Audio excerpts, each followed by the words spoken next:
Hello guys, मैं सुमित गुरु। मैं लेके आया हूँ इंग्लिश विद सुमित गुरु। ये मेरा फर्स्ट पार्ट है और मैं इसमें इंट्रोडक्शन ऑफ इंग्लिश बताने वाला हूँ आप लोगों को। सबसे पहले तो हमें यह जानना पड़ेगा कि सर ये इंग्लिश है क्या, क्यों इम्पोर्टेंट है ये, और सबसे महत्वपूर्ण बात ये है कि हम क्यों पढ़े। तो आज उसी सारी चीज़ों पे हम लोग बातें करेंगे, आपसे रूबरू होंगे और इसके बारे में हम जानेंगे कि इंग्लिश वाकई में क्या है। तो चलते हैं शुरुआत से इंग्लिश की।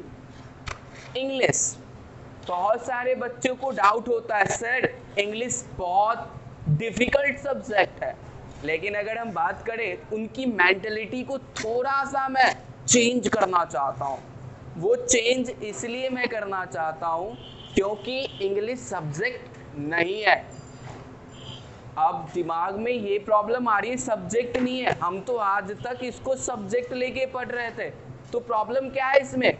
क्योंकि सर ये सब्जेक्ट नहीं, इंग्लिश एक लैंग्वेज है। समझ में आने वाली बात है, इंग्लिश एक लैंग्वेज है। और आज हम लोग बेसिक ऑफ इंग्लिश पढ़ने वाले हैं। तो बेसिक ऑफ इंग्लिश में हमने क्या देखा? हमने यह देखा कि इंग्लिश एक लैंग्वेज है। लैंग्वेज है, इसे सीखना इतना आसान तो नहीं होगा। तो आज से हम लोग उस सीखने के ड्यूरेशन को बढ़ाएंगे और सीखेंगे कि ये लैंग्वेज कैसे है। अब कोई भी लैंग्वेज को सीखने के लिए हमें स्क्रिप्ट की जरूरत होती है, यानी लैंग्वेज को समझने के लिए एक वर्ड हमें जानना चाहिए, वो है स्क्रिप्ट।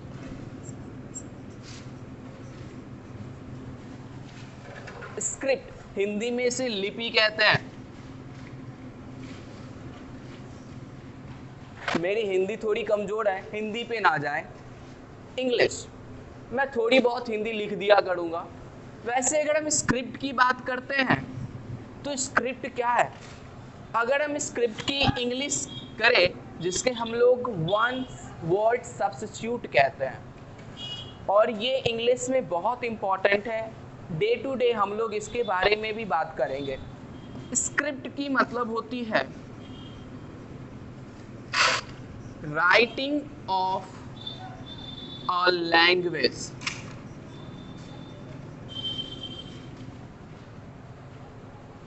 स्क्रिप्ट का मतलब राइटिंग ऑफ अ लैंग्वेज। अब हम बात करते हैं लैंग्वेज की। इस लैंग्वेज को लिखने के लिए कुछ सिंबल की जरूरत होती है, और वो जो सिंबल है उसे हम लोग लेटर कहते हैं। उस सिंबल को हम लोगों ने क्या कहा? लेटर कहा। यानी इंग्लिश एक लैंग्वेज है, इस लैंग्वेज को डिनोट करने के लिए, बताने के लिए, समझाने के लिए, इसका जो बेसिक पॉइंट है उसको बताने के लिए हम लोगों को जो इम्पोर्टेंट है, जो हमें जानना है, वो है लेटर। आप बहुत सारे बच्चे ऐसे होंगे जिन्होंने बायोलॉजी पढ़ी होगी। अगर हम बायोलॉजी की बात करते हैं तो हमारे शरीर का जो सबसे छोटी इकाई होती है उसे हम लोग क्या कहते हैं? मेरे ख्याल से आप लोगों ने सेल कहा होगा, मैं भी उसी की बात कर रहा हूँ, सेल, जो कि हमारे शरीर की सबसे छोटी इकाई है। और अगर हमने इंग्लिश को एक लैंग्वेज कहा है तो वह भी एक छोटी इकाई से आगे बढ़ा है। और अगर हम बात करते हैं इंग्लिश की छोटी इकाई, इस लैंग्वेज की छोटी इकाई की बात करते हैं, तो उसे हम लोगों ने क्या कहा है? लेटर कहा है। सही बोला आप लोगों ने, लेटर कहा है। और अगर हम इस लेटर की बात करते हैं तो इसमें 26, ये लेटर कितने हो गए? 26 लेटर्स हो गए। फिर से मैंने क्या कहा? इंग्लिश एक लैंग्वेज है, लैंग्वेज को डिनोट करने के लिए हमें लेटर्स की जरूरत होती है, और ये लेटर कितने हो गए? 26 हो गए। यहां तक तो आपको समझ में आ गई होगी। अगर हम इस लेटर को सिस्टमैटिकली एक अरेंजमेंट देते हैं, एक सिस्टमैटिकली अरेंजमेंट के हिसाब से लिखते हैं तो इस लेटर के सिस्टमैटिक अरेंजमेंट को हम लोग अल्फाबेट कहते हैं।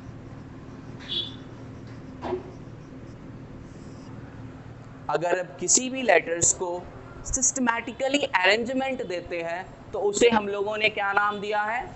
अल्फाबेट। सभी बोलेंगे तभी सीख पाएंगे।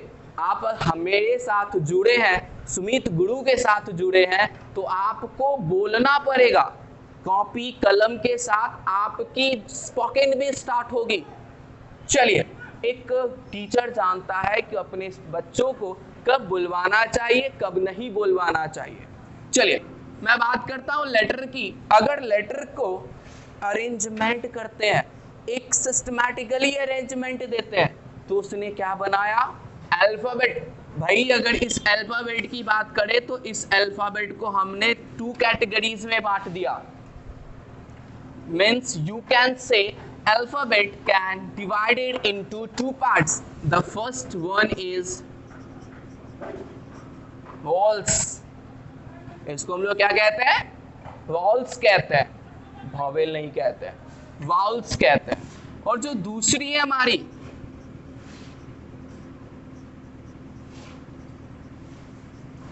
consonants, तो vowel सही है और ये कॉन्सोनेंट्स हैं।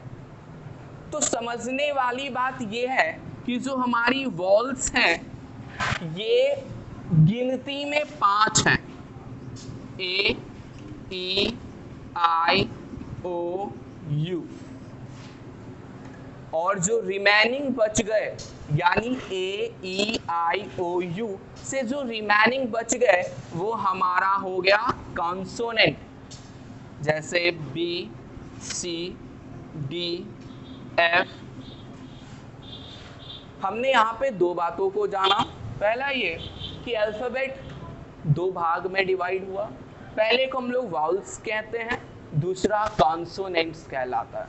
अगर हम वाउल्स की बात करते हैं, ए, ई, आई, ओ, यू वाउल्स कहलाते हैं। वहीं पे अगर हम बात करते हैं कॉन्सोनेंट की, कॉन्सोनेंट हो गए बी, सी, डी और ऐसे 21।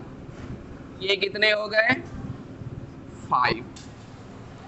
अब समझने वाली बात यह है कि अगर हम इन सभी को ऐड करते हैं, इन दोनों को मिला के, अगर हम कुछ वॉल्स को लेते हैं, एक कुछ कॉन्सोनेंट्स को लेते हैं, इन दोनों को अगर हम मिला किसी चीज का निर्माण होता है, that is known as word.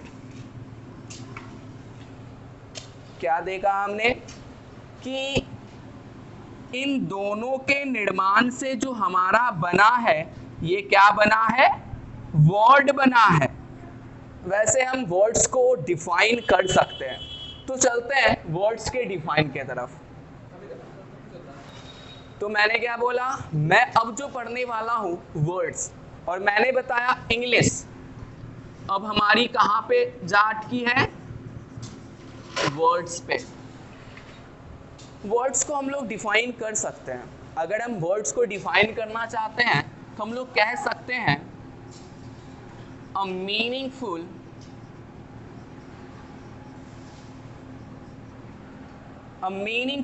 Unit of letters. A meaningful unit of letters is known as word. अब यहाँ पे हमने 2 चीजों को देखा है। जो सबसे पहली बात है वो है मीनिंगफुल, दूसरी है यूनिट, यानी वैसा यूनिट ऑफ लेटर जो मीनिंगफुल होता है। मैं बात कर रहा हूँ वैसे यूनिट ऑफ लेटर्स की जो होते क्या है? मीनिंगफुल होते हैं, उसे हम लोग वर्ड कहते हैं। अब कहेंगे सर ये मीनिंगफुल का क्या मतलब है? मीनिंगफुल का मतलब होता है हैविंग, या लिख सकते हैं हैव इट्स मीनिंग। हिंदी में हम लोग कह सकते हैं जिसका अर्थ हो, जिसका कोई अर्थ हो। यानी मैं उस यूनिट की बात कर रहा हूं, उस यूनिट ऑफ लेटर्स की बात कर रहा हूं जिसका क्या होता है? अर्थ होता है, हम उसे वर्ड कहते हैं। अब दूसरी बात जो हमारी है वो है यूनिट। मैं इस पे विस्तार से नहीं, एक संक्षेप में मैं बता दूं, यूनिट का मतलब होता है freedom, having freedom to show. Unit का मतलब होता है हैविंग फ्रीडम टू शो, स्वतंत्र रूप से बताना। यानी मैं बात कर रहा हूं वैसे यूनिट ऑफ लेटर्स की। चलो मैं इसकी कुछ डेफिनेशन से बात करता हूं। मैं बात कर रहा हूं PEN, शायद आप लोगों के हाथ में होगी। पेन का मतलब होता है कलम। पेन एक यूनिट है, ऑफ लेटर्स है, फ्रीडम है इसके पास, वो अपने अर्थ को दे रहा है। इसका मतलब ये हुआ कि ये पेन अपने अर्थ को दे रहा है, मतलब ये वर्ड है। अब थोड़ी सी अरेंजमेंट इसकी हम लोग अलग कर देते हैं। मैं क्या कर रहा हूं, NEP कर लूं या ENP कर लूं। मैंने क्या किया, मैंने पेन की अरेंजमेंट चेंज कर दी। अब हमारा जो अर्थ है वो कुछ नहीं आ रहा है। It means what? It means if you have a unit of letters and having meanings, it means it will be word, otherwise it will not. Is it clear everyone? Okay, समझ में आ रहा है ना? Okay. अब हमने यह देखा कि वर्ड तो वैसे चीज हो गए, दुनिया में तो बहुत सारे वर्ड होंगे। अब इतने सारे वर्ड को हमारे दिमाग में लाना एक बहुत बड़ी प्रॉब्लम है। इतनी बड़ी प्रॉब्लम है कि उसे हम झेल नहीं सकते, और उसे झेलना तो पड़ेगा क्योंकि हम सीखने आए हैं, और सीखने ऐसे ही नहीं आए, एक बहुत बड़ी हिम्मत लेके आए हैं सीखने के लिए, और सीखना तो है ना। तो चलते हैं इसकी अरेंजमेंट करते हैं, वर्ड की अरेंजमेंट करते हैं। उससे पहले एक बार हम लोग देख लेते हैं हमने पढ़ा क्या है। हमने पढ़ा लेटर्स के बारे में, 26 होते हैं। अल्फाबेट कहते हैं उसे, अल्फाबेट 2 हो गए, वाउल्स हो गए, दूसरे कॉन्सोनेंट हो गए। पहले वाले वॉवेल नहीं थे, पहले वाले वाउल्स थे। अगर हम बात करते हैं वर्ड की, तो a meaningful units of letter is known as word. Word में आपने ये सारी चीजें पढ़ी। अब हम बात करते हैं वर्ड्स के अगले पैटर्न की। अब हम लोग बात करने वाले हैं वर्ड्स। लुक, वर्ड, इसे जो इस वर्ड को जो बताया गया उसको किसके माध्यम से बताया गया, पार्ट्स ऑफ स्पीच। करोड़ों वर्ड्स हैं, इतने सारे वर्ड्स को मात्र 8 भागों में बांटा गया है। मेरे साथ साथ आप लोग दोहराओगे।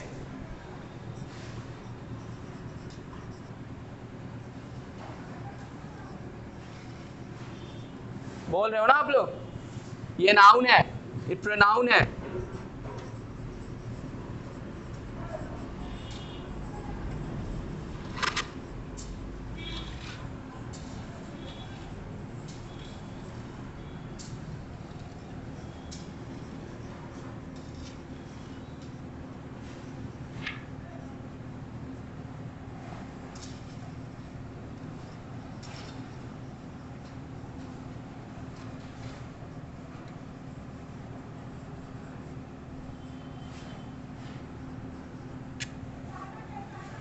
अब मेरे साथ पीछे पीछे आप लोग इसको दोहराओगे। Noun, pronoun, noun, pronoun, verb. ये आर जो है वो साइलेंट हो जा रहा है, आप देख पा रहे होंगे। ये जो आर है ये साइलेंट हो जा रहा है। Verb, verb, adjective, adverb. मैं बात कर रहा हूं एडजेक्टिव, एडजेक्टिव नहीं, एडजेक्टिव, एडजेक्टिव। हम बात करते हैं डी की, तो ये डी यहां पे साइलेंट हो रहा है। ऐसे वर्ड्स आपने और भी देखे होंगे, जैसे आपने देखा होगा एडजस्ट, मैथ्स में आप लोगों ने पढ़ा होगा। एडजॉइनिंग फिगर, यानी ये एक ऐसे वर्ड हैं जिनमें डी साइलेंट होते हैं। इसी प्रकार जो है ये एडजेक्टिव कहलाता है। ये क्या कहलाता है? ये एडजेक्टिव। मेरे साथ साथ आप भी बोलने का प्रयास करो ताकि और भी अच्छे से आपको समझ में आएगी। Adjective, adverb, adverb, are silent है। एडवर्ब ये क्या है? प्रीपोजिशन, डर रहा मैं, प्रीपोजिशन यही है। प्रेपोजिशन, प्रेपोजिशन, ये जो ओ है, ये ओ यहाँ जो हमारी ओ होती है उसकी प्रोनाउंसिएशन आ होती है। जो ओ होती है उसकी प्रोनाउंसिएशन हम लोग अ कहते हैं। प्रेपोजिशन, प्रीपोजिशन नहीं, प्रेपोजिशन। यहां जो हम लोग है कंजक्शन कहते हैं। ये हमारा इंटरजेक्शन, इंटरजेक्शन, यहाँ पे जो हमारा आर है ये साइलेंट हो रहा है। अब आपके दिमाग में ये आ रहा होगा, सर आप कहाँ आर को साइलेंट कर रहे हो और कहाँ आर आपको रख रहे हो, इससे कोई समझ में नहीं आ रहा है। तो मैं बता दूं क्या? मैं बता दूं आपको कि आर हमारा वहां साइलेंट हो जा रहा है जिस आर के पहले हमारा वाउल्स आता है। यानी अगर उस आर के पहले वाउल्स आ रहे हैं तो वह आर हमारा साइलेंट हो रहा है। फादर, इस आर के पहले जो आ रहे हैं वो क्या है? ई है, और ई क्या है? वाउल्स है। यानी ये आर हमारा साइलेंट है। हमने क्या लिखा है? Father, father. और भी एग्जाम्पल्स आपके सामने है। आप अपने क्लासरूम में अपने टीचर को जरूर कहते होंगे सर। ये सर नहीं है, आर हमारा साइलेंट है क्योंकि आर के पहले हमने क्या लिखा है? वाउल्स लिखा है। और ये कारण है कि हमारा आर यहाँ पे क्या हो चुका है? साइलेंट हो चुका है। तो अब यहाँ पे यही कारण है, हम लोग यहाँ पे हमने देखा कि ये जो है हमने यहीं लिखा है आर, तो हमने क्या किया है? आर को साइलेंट किया। ये पार्ट्स ऑफ स्पीच है, parts of speech, parts of speech नहीं है ये। तो इन सारी चीजों को आपने देखा। और इसके अलावा कुछ ऐसे वर्ड्स हैं जिनमें अगर वो आर है उसके बाद अगर वॉल्स आते हैं, यानी अगर उसके बाद आप वॉल्स को यूज करते हो तो वह आर की प्रोनाउंसिएशन होती है।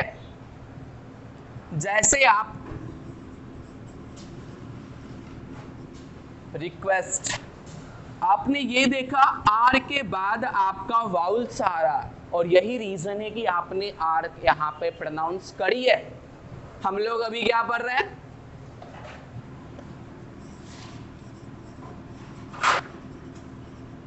यहाँ पे 2 आर साहब आ गए और यहीं पे आपका टेस्ट होएगा। एक आर के बाद वॉल्स है, एक आर के पहले वाउल्स है। इसका मतलब ये हुआ, अब आपको ये बताना है इनमें प्रोनाउंसिएशन कौन से आर की होएगी और कौन से आर की नहीं होगी, वो आपको प्रोनाउंस करनी है। तो हमने ये देखा एक चीज जो आपके दिमाग में खटक रही होगी, सर इतना बुलवा क्यों रहा है? हमने तो लिखना है ना, और अगर कंपटीशन एग्जामिनेशन में जाना है तो टिकटॉक नहीं, वो आजकल बहुत चल रहा है, टिक टिक ही करना है। तो फिर लिखाना क्यों है? आपने कुछ दिन पहले एग्जामिनेशन में एक वर्ड आई थी एरर।